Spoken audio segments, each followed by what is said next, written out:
បាទសួស្តីបងប្អូនហ្នឹងហើយថ្ងៃនេះ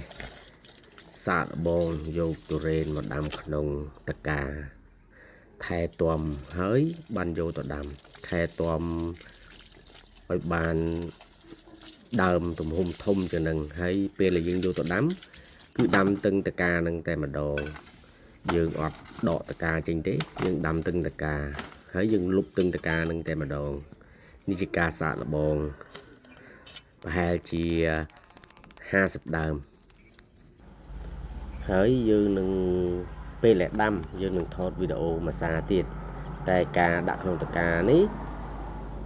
ចាំមើលតើប្រហែលខែវាអាចឡើងដល់ដើមទំហំប៉ុណ្ណាហើយនឹងដល់ពេលយកទៅដាំប្រើពេលវេលាអស់ប្រហែលខែ